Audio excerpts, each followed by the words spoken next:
Hey, Rebel Bankers, this is your host, Chris Noggle, and welcome back to the show. I am really excited about today's guest because you all need to learn and hear what he has to tell you. And also, you need to hear his story. It's one that will absolutely motivate you and take you to new levels if you listen to what he's saying.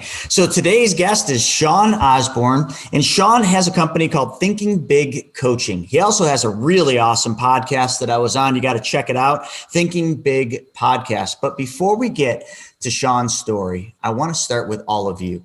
I want to start with your journeys to becoming a rebel banker. Now, this journey is filled with lots of things, lots of ups and downs, and a whole lot of knowledge. But the person that said knowledge is power missed the most important thing.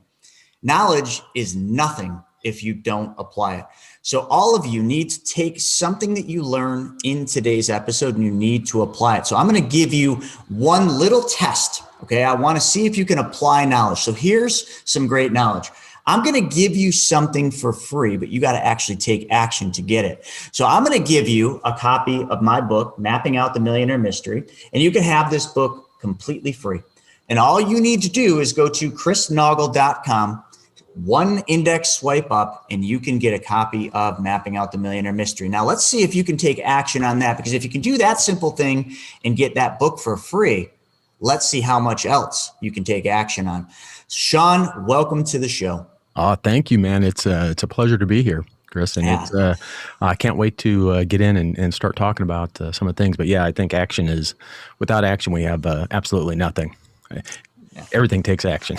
Well, the interesting thing is a lot of people are going to hear your story, and I'm going to dive right in because action is what you do, but you also think big, really big, because you went from homeless to a multimillionaire, and we got to know a little bit about this story. Can you take us just back in time and tell us a little bit about the life you were living then and what happened that transformed this life? Sure. Yeah. I think one of the biggest things to keep in mind is we all have a trigger, or we all have something that will motivate us into action. And we have to have those things to kick us in the ass, to get us to go and get us motivated, to get us started. And most of my issues were really self-inflicted. By the time I was 16, I'd been through 3 treatment centers, 3 halfway houses for drugs and alcohol. I was the poster child for don't do drugs. And you ever see those posters back in the 80s? Don't do drugs. Yeah, I should have been the Absolutely. poster child. I should have been the poster child for those. And so at the time, I was 16 years old. I was on my own, pretty much homeless, going from place to place, trying to stay where I could. And if you think about it, back then I was 16, uneducated. I had dropped out or been kicked out of ninth grade. So that was my my length of education. And at the time, I didn't even know there was a light. I didn't know there was a way out. I was just oblivious to what really life had to offer. And something happened. My then girlfriend came to me and said, "Hey, Sean, I'm pregnant." And I mean, if you think about it, I was 16, uneducated, basically washing dishes, bussing tables, barely making enough to feed myself. I was working all the time, trying to at least do something. And that is the moment, that's the kick in the ass that I had to have to say, okay, enough of this. This is not right. This is not me. This is not who I am. And I remember sitting back in like the restaurants and watching the customers eat. I'm thinking, they've got to know something that I don't know. I couldn't afford to go to these restaurants. I couldn't afford to do it. They're doing something that I don't know what to do, because they're in a place that I can't even imagine. At the time, I didn't even know there was I seriously could not even see. I couldn't even dream big because I didn't know what big was. I was so far down that I almost had the thought that society had given up. It's like I was trash. Society had given up on me. And it was that moment that really said, okay, enough's enough. They're doing things that I don't know what to do. They're in a place that I'm not. How did they do that? There's got to be, I knew I wasn't stupid. I knew I was, very bright, very intelligent. I'd made some, crappy decisions, but what do they know that I don't know? What do they know that I need to know? And that's really what started the whole process. So by the time I was 16, again, I was, in that spot, had nothing. And I remember, God, one of the things I remember, you remember these stupid little things, but I don't know if you remember that one song, 50,000 a year, buy a lot of beer. I can't even I remember. don't. I can't remember who sings that song, but one of the lines is, I remember sitting back thinking, damn, if I could even just make $50,000 a year, I was making like $8,000 a year, working my ass off. I'm going, God, 50,000 a year just for beer. Holy shit. You gotta be, I mean, that's unbelievable. And that's when I started the growth. That's when I said, okay, I'm going to change.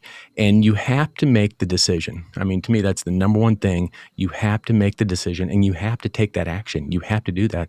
And that's really what started everything was that. And at that point, I said, okay, I started watching people. I started getting, it took me a couple years to get mentors, but, I started learning new things. So what I did is I got into technology. So for me, I knew I was smart. I was intelligent. I had made dumb decisions, but I could pick things up. I knew I could. I was I could get things and fiddle with them and figure things out. So I thought, well, IT is going to be a thing that I can do because, I can pick up computers. I can pick up. And this was the beginning of computers way back in the, oh God, 80s, 80s time frame. So this is in the 80s when this is happening. That's like the very beginning of Yes. computers and IT and all that. Yeah. And Talk that's about what I, timing. yeah. And that's what I thought. I thought, okay, I see these people. So I was starting to look at mentors, starting to look at people, I was getting jobs and different things. And I was looking at people that were higher up in the company and like, okay, how did they do that? What did they do?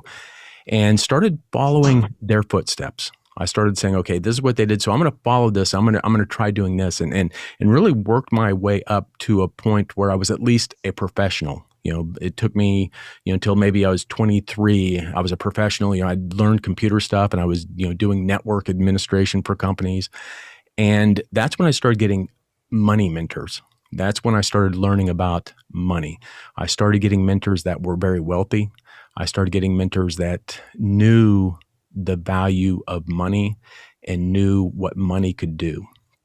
And to me, when you surround yourselves, that's one of the biggest things. When you surround yourselves with people where you want to be, things rub off on you. They truly do. They rub off on you, and and that's actually where the money came from for my first company. So by the time I was 27, I started my first technical company, a technology company. I was one of the first companies in Texas to do back then, which was called DSL, which was a high speed. I was the first. I actually went out. What's funny is back then I was so naive about money, but that was the fantastic thing. I was not scared. So my money came from real estate and investment companies. So the long story short, but I did, high speed internet with these companies, and I would go into buildings, and I would try to lease the risers. So I would lease the risers of these high rise these high rise buildings, and then lease to the tenants high speed internet. And that's how I got involved with the real estate investment trust companies, and that's ultimately who funded my first company. So by the time I was 31, so from 16 to 31, I went from less than nothing to selling my first company for about $6 million, all within 15 years. And and when you look back, I didn't know what I was doing at the time, and now when I go back and I look at teachings and I look at things like Think and Grow Rich and I look at all these different things, they absolutely map that out. You don't have to have those things to make it. You don't have to do those. It's just a good way. It's a map to show you, hey, here's how you can go from point A to point B. And that's really what grew what I do now with Thinking Big Coaching is I know the power of changing your thought. I know the power of what someone can do if they know there's a way out. Again, the problem I had, I didn't even know there was a way out. It was almost like I was in a rowboat in the middle of the ocean. I didn't even see land. I'm just sitting there rowing in the middle of nowhere. I have nowhere to go. I knew nothing. And it gives you the land. It gives you, the light on where to go. But that was and that to me, To me, I was blessed that I got out of school at ninth grade. I think that was the best thing that happened to me. I think I was blessed to go through what I did because I would never be where I am if I had not gone through all of that stuff to get where I am. And I know anybody, if I can do it, I know anybody can do it. And I don't care, again, I don't care if you're a CEO of a company. I don't care if you're a solopreneur. I don't care if you're the head of your household. You have to know these things. No matter where you are, being stuck absolutely sucks. And this is the way you get out of being stuck. Well, Sean, I want to dive into some of that because that's an incredible journey. And, for most people, they're thinking about that. They're looking at it, 16 to, it's a short period of time that you did all this. Yeah. But did you have any, for most people, there's somebody that they look up to. So you're back in the 80s, you're looking at technology companies, which was all brand new. Who did you look at for that path? Like, some people would say in technology, I followed Steve Jobs and I followed Adobe, whatever company. But what was your, because to think, you got to kind of envision something. Yes. Who was that kind of gave you these ideas that allowed you to think that I could be that? It was actually multiple people, and it was so I would go into, for instance, I would work in a company and I would look up in the company, I would see who's managing or who's doing something. And I would look what they were doing and I would follow their footsteps. So one of the first things I did, this was way back, this is before Microsoft even really had Windows, is there was a company called Novell. They used to do the networking for a lot of companies. And so I would go into one of these companies I started working for, they had a network manager that managed the network. He was Novell certified. He was the guru there. And I thought, well, if he's doing that, then I can do that. And I literally spent a year getting certified in Novell to become a network admin. And that was my next jump into it. But it's always looking at the next, it's always having a mentor that's above you. But here's the thing, not so far above you. If I would have looked at someone like Elon Musk, again, I'm out in the middle of the sea. There's nowhere to go. I'm still rowing nowhere. So finding mentors and finding people that are 2 years ahead of you, 4 years ahead of you, that's what I did. So it was many people. And then once I got to managing and I started working with big companies, that's when I started getting, again, like money mentors, people that weren't in technology, people that were managing money. And that's how, so then I looked at them, I'm like, well, shit, if they can do this, what steps did they take that I can take to get where they are? And I like to, there's a saying that if you were to go through a minefield, where they do the landmines, the way, I'm not sure how you would do it, but the way I would do it is I would see steps that someone made it without getting their leg blew off. And I would take every step. I wouldn't deviate a centimeter. I would put 1 foot here. I'd put 1 foot there. And that's how you move up into things in our own lives. Why not learn from other people? Why do it on our own? It's like your book. Why would I want to go and invest 10, 20 years of my life learning it on my own when I can get your book and compress literally a decade in 2 weeks? I mean, to me, that is what growth is all about, is learning from, it's nice learning from my own mistakes, but it's even better learning from your mistakes. I mean, that's 100%.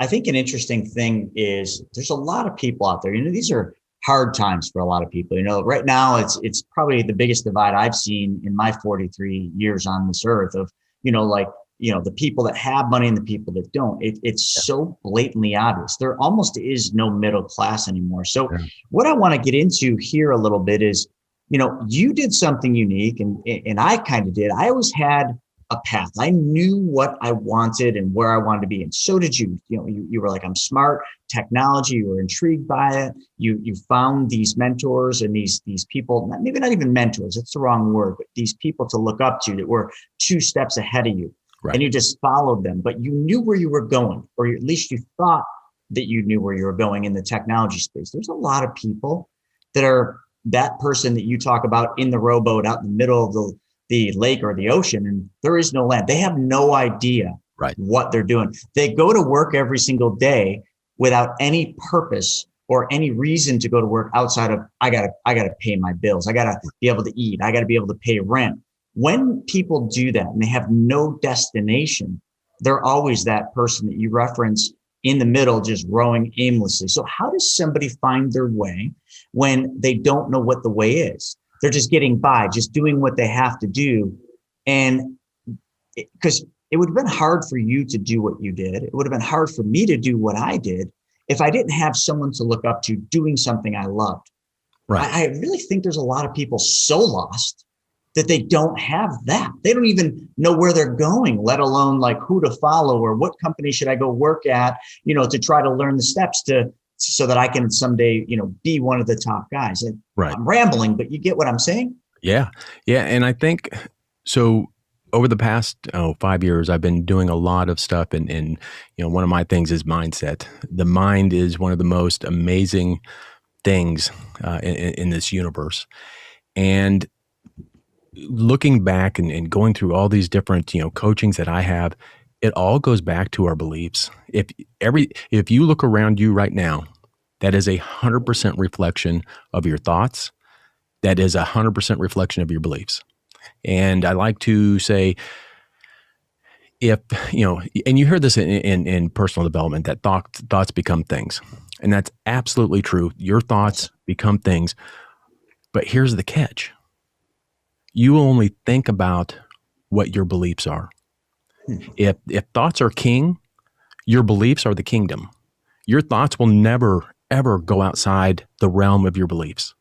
If you, whether you know you believe it, whether it's a subconscious belief, if you think money is the root of all evil, deep down, you're never going to see the opportunities for money. You won't. It drives you have what they say, like 4 billion inputs a second going into your head from all your senses, your touch, your feel, your smell, your see. You recognize, I think it's like 2,000 bits. So out of 4 billion, you're filtering out everything but 2,000. And if you think about it, when was the last time you bought a nice new car? Last year. Okay. Now, the second you bought that car and you drove it off the lot, let me guess, you started seeing them everywhere. And that's because, of course, I mean, we only see things that we deem important, that we are aware of. So when we don't have beliefs that are where we want to be and our beliefs aren't there, we're not going to have the thoughts to get there. So we have to me, the beginning is always the beliefs. Change your beliefs, and there's lots of ways to do it, but change your beliefs. You will change the way you think. You will change the thoughts that you get in your head.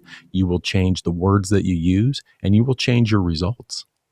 Well, you actually, you have a thinking big model. Like when you're coaching, and I've seen this, you have a model that shows this, because I think like that's great. But I think there's literally some people that can't even envision like their kingdom. They don't even know their own belief systems because they're so at the bottom. And I know a lot of these things because I was there.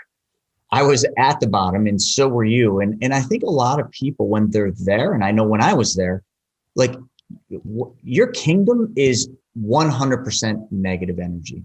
It is blaming everybody, everything for your circumstances. And it's hard to get that mindset, but you actually have a path that you help people on, because you've had success. And here's the most unique thing. It's always people that have had massive success. You don't have to do what you do for money, but you do because it's more than just money. Yeah. It's actually like you love seeing people succeed.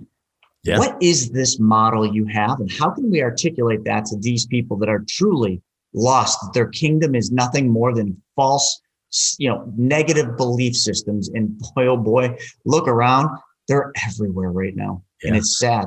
Yeah. So to me, it doesn't matter who you learn from. There are so many things out there. And here's the funny thing. They all teach the same thing. You listen to Tony Robbins, you listen to, Think and Grow Rich, they're all the same damn thing. There's a basic science of being successful. I don't think it should be called Think and Grow Rich. It should be called Think and Grow Successful. Because I don't care if you want to be successful in your relationships, in your career, in sports. I can take anybody. I don't care if you're Michael Phelps. I don't care if you're Elon Musk. I don't care if you're successful. I can overlay the thinking big model on that. I can overlay the think and grow rich model on that every time because it's always the same. It's the same thing. It's just how we present it. But the thinking big model is, again, I think everything starts with your beliefs. And there's tools that you can do to help enlighten your beliefs, help you see what your beliefs are. The biggest problem is people don't even know what their beliefs are. They have no idea that they've got bias against all these different things, against money. But I can tell you, where you're at right now is 100% reflection. So if you're not where you're at financially, you got to believe somewhere that's negative on money. If you're not where you want to be in a relationship, 100%, you've got to believe that there's something with relationships. I'm not worthy. I don't belong here. Money's the root of all evil. Whatever it is, if you're not where you dream to be or where you want to be, it's all tied back to a belief that you have. And then once you change your belief, you that drives your imagination. Have you ever been driving down the street or driving or in the shower and you have this fantastic idea and the first thing we think is, that's stupid. That'll never happen. Those imagination thoughts, that exact time, that's when we're getting our infinite intelligence. That's when we need to listen. And when our beliefs don't match, we just automatically kick them out and say that's not going to happen. So when you change your thinking, your imagination, you change your thoughts, you change your words, that change your actions, and that helps you grow. And what happens when you grow? Well, now your beliefs get bigger. And it's a vicious circle, a great circle, a success loop, a circle of getting success. But here's the thing, it works negative too. The same loop works negative. Oh, I'm not worthy. And then something bad happens in your relationship. Well, that builds the growth in a negative manner, and that reinforces your negative belief that you don't need money or you can't get money or the relationships. I'm not for relationships. It's all tied to that success loop, but it believes your thoughts and your words and your growth that it all ties together. All ties together. It's so true. And just the other day, and I'm going to highlight this because from somebody that my story, most of the audience knows, from really, humble beginnings to kind of where it is, but lots of failures. And just the other day, I try to have positive thoughts every day, just the eternal optimism that is how I live every day. But sometimes, your morning starts with bad, something bad happens. And then another bad thing comes in. And this is very common in real estate. I spend a lot of time doing real estate stuff. So it's not uncommon that one bad thing comes, another. And just the other day, I caught myself doing this. One thing happened and I kind of shrugged it off. I'm like, no big deal. Another one happened. I'm like, what is going, another one happened. I'm like, and then you start getting mad and then you start, yelling at contractors and another bad thing happens. And I watched this happen throughout my day. And then all of a sudden, midday, I'm miserable. I'm having a terrible day. I'm getting back to that. I'm just so sick of real estate. I hate real estate. These laws and the government and the moratoriums. And I stopped myself. I sat back and I'm like, I'm doing it again. Because I was literally thinking myself down that path. And as I kept thinking that way, more and more bad things happen. And and you guys, who's listening to this, you can think of this however you want. This is universal law we're talking about, like gravity. Go up to the top of one of those buildings that he's talking about that he used to, put the stuff on, jump. And you will very quickly learn about a law called gravity. It won't end well, but you'll learn that you can't bend that law. You can't change that law. There's nothing you can do that will stop you from falling and hitting the pavement below. And it doesn't matter where in the world you do it too. No, the same law is everywhere. Yeah. So what we're talking about, these thoughts are exactly the same as gravity or any other law. So when I started doing this, the second I caught it, the second I became aware, if you will, or, there's, I'm sure, a more technical term, I instantly was able to change that pattern of where I was going and focus on something positive. I don't care if it was our shop cat or a good cup of coffee, whatever it was, I changed that. Listen, the rest of my day went awesome. Good things happened. I made money.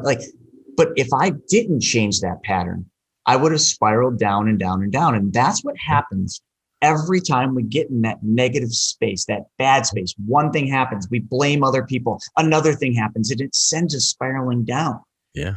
How do people train themselves or find a mentor or a coach that can help them be aware of these things. I've been through it, so I was able to catch it, but it literally took my whole day, but I was able to catch it. Most people can't catch it.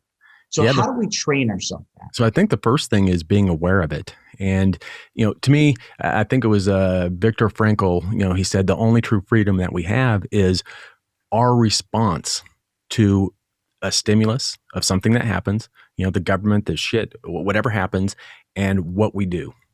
Our only true freedom is how we respond to that. And it was funny. I was in a car accident a couple months ago, and we get out. One guy was freaking pissed. He was the end of the world. One guy got out and was like, that's why we got insurance.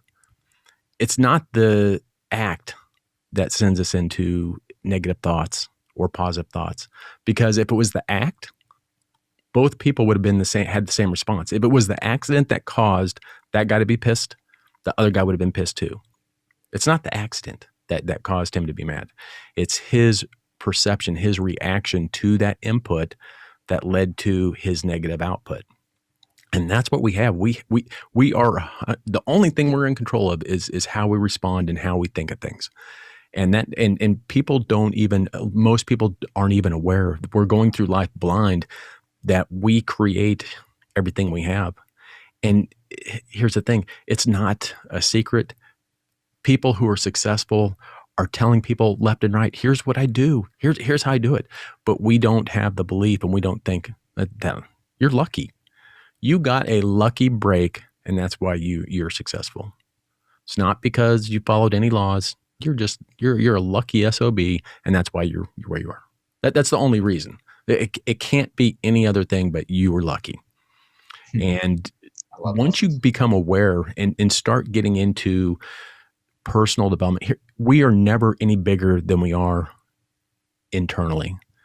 So if you want to be a better you got to grow inside you. I think John Maxwell says it's the law of the lid. If you're a 5, I don't care what you do, you're never going above a 5. You got to get better. You got to get to an 8 if you want to be an 8. It's all internal. And becoming aware is, to me, the number one thing. You have to be aware, and listening to podcasts like this, listening to people, reading books, taking the ideas of the other people are how you do it. There's no other way. You have to become aware of them. And that's the biggest challenge I see with people is that they're just not even aware. So Sean, I'm sure on your journey, when you were doing this, from 16 with the drugs and everything, the bad past, you were surrounding yourself with people that were thinking like you back then, that were doing the things that you were doing. Like, how did you break from those people? Because I think a lot of times, like, why people get stuck in a rut and they can't get out of it isn't so much that they can't think themselves out of it, because usually they can. It's their surroundings that they allow themselves to be in. And when I say surroundings, I mean from all aspects, but mostly the other people in your circle or around, I call it around the campfire that you sit by. How do you get yourself out of that negative environment? You did it. I did it. And it wasn't from, it's easy to speak for myself. It was hard because it was my best friend. It was my family members. Folks, these aren't just like high school friends that I was around that I could have just been like, I need to stop hanging out with these guys. These were family. You can't just be like, I'm just going to stop hanging out with family. Like Christmas comes and you're like, I got to go around and hang out with them again. How do you get rid of those negative influences? So for me, I think it all goes to beliefs. We attract who we are. So we attract the people. Again, you hear people saying you become the average of, the 5 people you are influenced most by, Jim Rohn. You hear all these things, but if thoughts here's what confused me. The biggest thing is they would say, okay, thoughts become things, and that's how you do things. But then you get someone like Jim Rohn saying you become the average of the 5 people that you hang out with most. How can both be right? But they're both absolutely right. Again, it goes back to beliefs. Once you increase your beliefs on who you are and on what's possible for you, those people automatically change. Once you start thinking bigger, you start attracting bigger people into life, or you start seeing those people. Those people have always been there, just like the car. They've always been there, but you can't see them. It gets filtered out and it's gone. So becoming aware, becoming bigger yourself enables you to see bigger people to put around you. And by doing that, again, it's a cycle. It's an absolute cycle to for success. But you have to start thinking bigger. It's like if you want to get healthy, and you've got this great idea. I'm going to get healthy. I'm going to, one of my things was back here. You see this. I was 300 pounds, and I said, "F this. I'm done with this stuff." I said, "I'm going to do an Ironman." I had no idea what an Ironman was, but it sounded fucking badass. I'm like, I'm going to do an Ironman. You didn't even know what it was before you decided to do it? No, I knew you swam a little bit, you biked a little bit. Oh yeah, swam a little. Yeah, so I couldn't even run to my cupboard to get a cookie, without getting out of breath. So I thought bigger. I said, okay, screw this. I'm thinking big. If someone wants a marathon, who wants to do a marathon? That's easy shit. Let's do an Ironman. So I signed up for an Ironman. And what happened? I started getting around people who did Ironman. Those became my friends of influence. So by setting that big goal, saying, I'm going to do this big thing, that changed the 5 people I was influenced by. I started to hang out with people who were runners. I started to hang out with cyclists. I started to hang out with swimmers.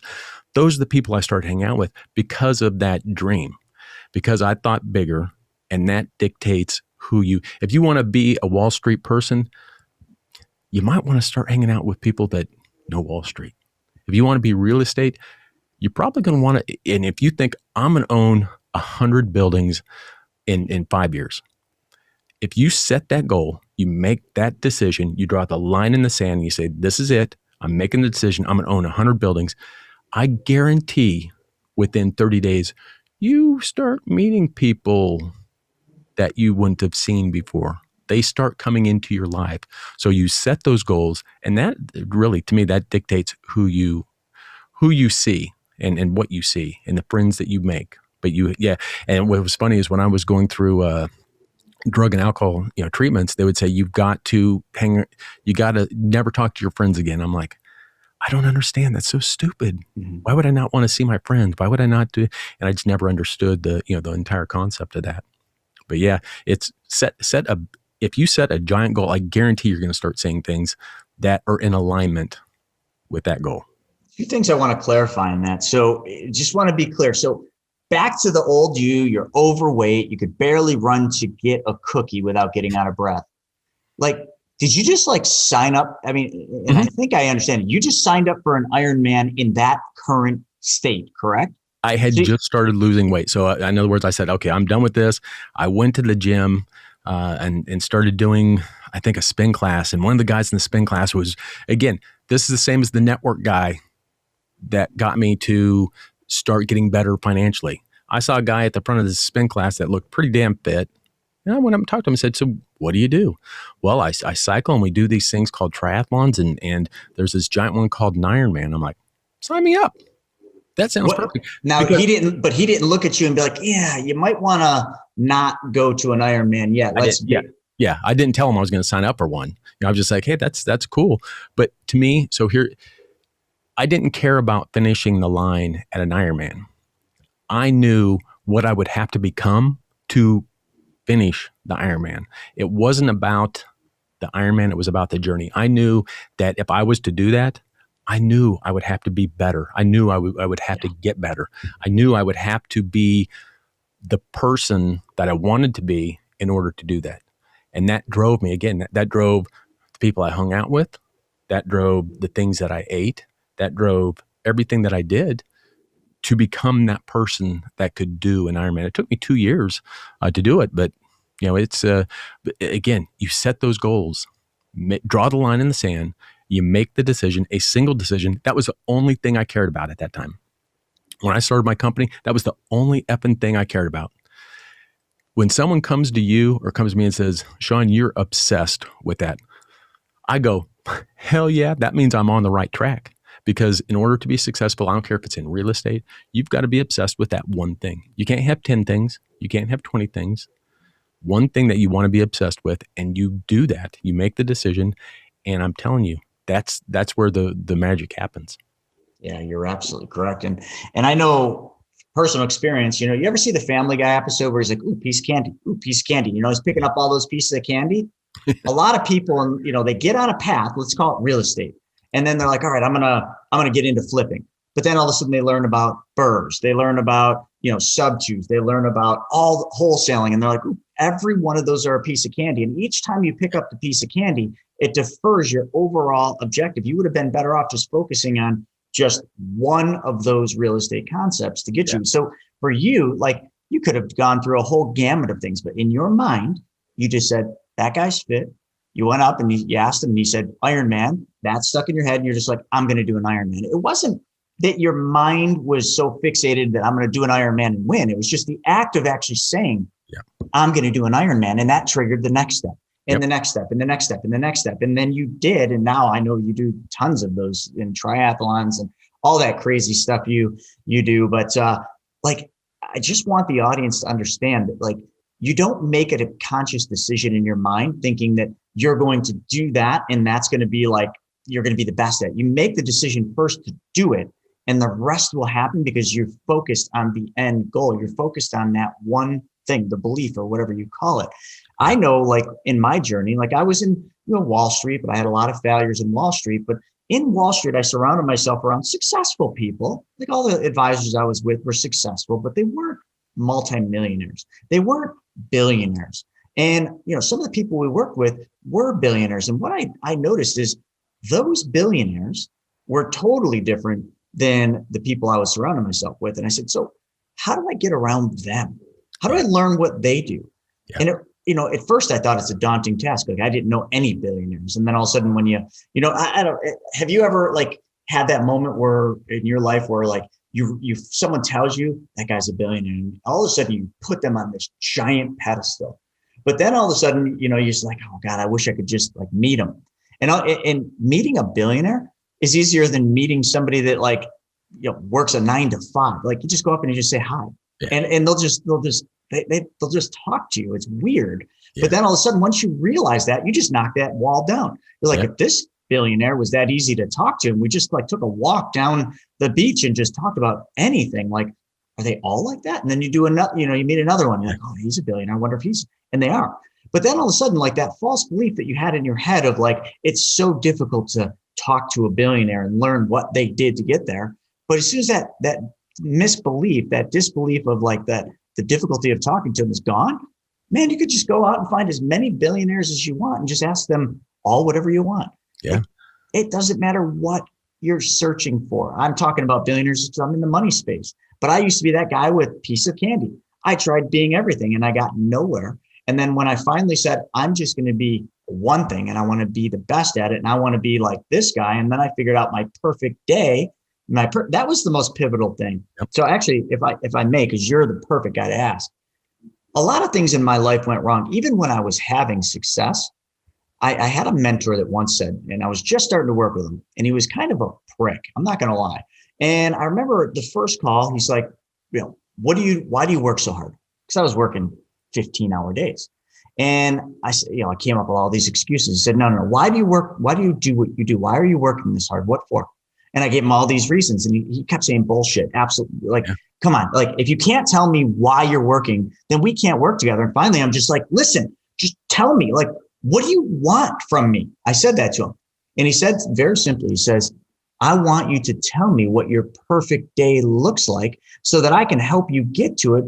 But if you don't know what that perfect day looks like from the second you wake up and open your eyes to the moment you lay down and close your eyes, why would you ever pay me one penny to help you get to this level that you don't even know where you're going? Yeah. You're just going to piss me off like you are right now with me trying to help you get to this fictitious place. You don't even know where you're going. Yep. And the second he said that, I'm like, holy shit. I'm like, I have been on this journey of searching for something and I had no idea what I was doing. Yeah. I had no idea where I was going. I had success, but I had no idea what that was until he said that. And then I don't know how long it took me, 30 days to draw out and like, I have a lot of people like, oh, why would it take you 30 days to draw out your perfect day? Folks, really? Like how many things, what was that statistic you said, or that number of how many thoughts go through your head in like a second? 4 billion bits per second. And we're aware of about 2,000. So even let's just use the 2,000 per second. Like, you realize how long it takes you to figure out that whole day of those bits of what Yeah. your day looks like. Yeah. I wrote a novel of what my perfect day looked like. Yeah. And the funniest thing is the mind is tricky, and you're in this space. This is that that thinking model. Some things in my perfect day I can't have today. Geographically, I'm here because my mom is, I'm all she's got. So I can't go, to the beach where I hear the waves crashing. So you know what I started doing? And Sean, tell me if I'm wrong in doing this. I have an Amazon, one of those little cube things that are, I don't even know what they call them. And I found out that you can have like a repeating thing of waves crashing play. And I did that. And I couldn't have the breeze of the ocean coming through the windows like my perfect day insinuates. But what I could do is turn the fan on and sometimes get an essential oil that smells like sea salt to basically to make that real. Yep. And I started doing this, and what was no different than me waking up to the sound of the ocean. But my mind didn't know any different, even though I'm in Buffalo and it's probably 3 feet of snow outside. Yeah. What do you have to say about that? And that drives things that you're going to get in your life in the future to where you're going to be at the beach and you're going to have that. So one of the things that I take my clients through is what I call remember your future. And I actually have them, those photo albums that you have of like your wedding or as a kid, and you have all these things you can go through all your photos. You build a photo album of your future. You build memories for your future. You act as if. I don't believe in fake it till you make it. I believe in act as if. So when you get these things, when you have those, especially when you tie in other senses like your smell and your hear, but you create memories of where you want to be. Mm-hmm. So in 5 years, I've got a book that has my house, and I flip through it like it's a memory book. You create a memory of where you want to be, and things start aligning to that. And here's an example. If you close your eyes right now, and we're going to use your memory, and we're also going to use your inductive memory. But if you close your eyes and you picture yourself at the beach, and now you picture yourself drawing your name in the sand with your elbow. You can sit there and you can feel the sand on your elbow. You can feel it. You can see it in the sand. You can feel the scratchiness on your elbow as you do it. You've never done that before in your life. You've never gone to the beach and drawn your name in the sand, but you're putting everything together. You're putting senses together. You've been to the beach. You know what it's like. You know what sand's like. You know what sand feels like. And you've created a memory of you writing your name in the sand. And you've got all your senses. You've got the smell, the taste, how things felt on your, that's how your memories have to be so detailed of the future. And that's what drives what you see. That's what you become aware of, things that align with that to get where you want to go. And that truly builds your future. And to me, that's how thoughts become things. Wow, that's powerful. Like, I hope everybody was just listening to that, but he's talking about that. And I know he's talking about the elbow in the sand. And I'm thinking back to a time when I wanted to learn how to surf. And I hadn't surfed, but I was infatuated with learning how to surf. So I literally went through this process of watching videos and dreaming about this and drawing it, and like just every little sensation you can have. I would literally dream about myself surfing. How many of you have ever had a dream that felt so real that when you woke up, you couldn't really determine, was that real or was that not? Yeah.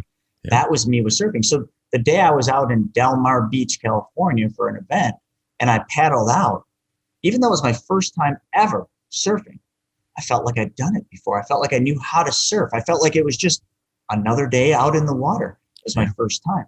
But I visualized that future so intently that my mind and probably my body didn't even know the difference that was my first time. It was just. And there's been tests that, they've done this many times. I think they did it on Russian Olympians, that they did tests where they did 100% physical training all the way down to like 25, 50. The people who did 25% physical training and 75% visualization won every time over the other ones, the ones that did 100% physical training. So you did snowboarding, right? I did. And if you look at and sports is a great way to do this, but I don't care if you're in business, I don't care what you do, they all do visualization, but it's very apparent in sports. If you look at the top of a run, that someone's about ready to go down the pike, or they're going to, they're skiing. You see them close their eyes and you see them going through the entire course in their mind. You see it in sports every time. Every single time. Visualization is absolutely more powerful than actually doing it. You've got to visualize yourself doing it, and that is your future too. So if you don't visualize your future, what do you think? Shit's just going to happen the way it is. No, that's just the way it is. Yeah. You're so right. I still do that today. When I get to the top of a run, snowboard park, and I'm looking down, there's all these features. I can close my eyes and I can literally envision myself doing every single thing I'm going to do. And then when I do exactly what I just Yep. saw in my head. Yep. Now, maybe that's because I was, a pro snowboarder, but that's the same thing with every one of you listening to this. Like, Yeah. think about it. Like, how many things can you do that with? And if you can do it with the things you're already doing, maybe they're bad things. Like, what if you thought about like the things that you want in your future? What could you do? What could you accomplish? The answer is any damn thing you want. Yep. That is the answer. And if you think about it, if the pros, you're at the top of your sport, if the pros are visualizing, whether it be in sports, whether it be in business, if you're visualizing that and you see them do it and they're the best, don't you think that if they're the best and they're doing it, that it's probably a good idea to do? Again, I'm going to take every step that you take. If you make it through the minefield safely, I'm going to take every step that you take. So yeah, to me, visualization is probably one of the most important things to do to grow and get better. You have to visualize if you look around you. I don't care if it's the touch TV behind you, your headphones, everything around you was once a vision, a thought of someone before it was built. You've got to think, you've got to visualize it before you do it. Have you try building a house without any vision, without any plan. It's gonna look like a teepee. I mean, there's nothing. I think I did that when I was a kid. You didn't think about it. You just started building it, and wow, they didn't last long. No, they didn't. No, they did not. It's just powerful stuff. Yeah, but you touched a little bit on, you didn't know your why. That's so when I start coaching people, that's one of the biggest things that I go through is, why do you want to do this? And I just want to touch on this. The funniest thing is if I ask someone what they want, it's like a deer in the headlights. They don't know. If I ask them, what don't you want? I don't want this. I don't want this. I don't want this. I don't want this. So if they're thinking, it's counterintuitive. But if you know what you don't want and that's in your mind, guess what's going to come to you? If you know what you don't want and you don't know what you do want, this means you're thinking about what you don't want, and thoughts become things. What the hell do you think is going to come? Exactly what you don't want. Exactly what you don't want. It's like when I tell people, they say, well, I'm saving up for a rainy day. Fuck that. Don't save up for a rainy day. Save up for the best damn trip you've ever dreamed of. Why would you say, if I'm saving for a rainy day, guess what I'm going to attract into my life? A freaking rainy day. No, I'm going to save for, a trip around the world. That's what I'm going to save for, because that's what's going to happen. So I truly think that thoughts drive everything we do, everything we are. It just this episode's got me thinking so many things. I mean, and it doesn't matter what level any of you are at. I mean, I might be at a high level in my space, but I'm always thinking of the next big thing because I'm a big thinker, but I didn't always used to be that way. I used to be a very small thinker, a negative thinker. And all of you just kind of need to understand, it doesn't matter where you're at, the bottom or the very top, like you need to be pushed so that you can get to that big thinking that you will take you, to your perfect day, let's call it. So this has been incredible. In closing here, I want to ask you, on your journey, what was the biggest internal obstacle that you had? Not knowing what I was capable of. Not believing what I was capable of was the number one thing, and not knowing. So one of the things that I'll do with your audience, I'm going to give you a link, and it's it's called the 6 Needs test. And this helps you drive your beliefs, helps you understand what's driving you. It's something that Tony Robbins has been doing. I trained under Tony Robbins.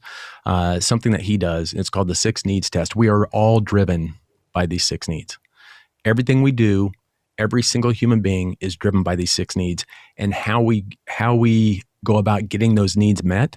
Some people need uncertainty more than anything. And how do they go about doing that? They jump out of planes. They do all these different crazy things to get that uncertainty. But I will give you a link so anybody that's listening to this episode can go take that test. I will personally look at those and send them a thing back, a nice big description back of their exact what drives them, why it drives them, what they've got to look out for. Because if there's a negative way to get that need met, there's a positive way to get that need met. And it's just a great way to get you started thinking about why we do the things we do. I love it.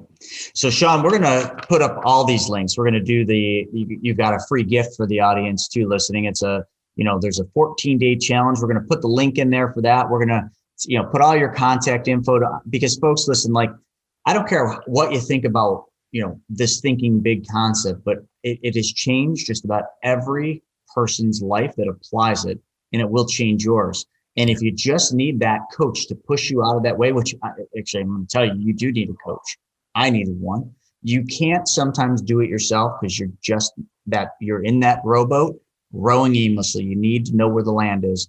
Sean will get you there. So, we're going to put all these links up so that every one of you have the ability. And Sean, what are the other places where people can find you? And I guess that'd be it. Where can they find you? Thinkingbigcoaching.com. And then also if you're listening to this podcast, you can jump over to the Thinking Big podcast, where we discuss these kind of things. Talk with Chris is going to be on. Matter of fact, right before this, you'll be on mine as well. So thank you for that. And those are the best places to find me.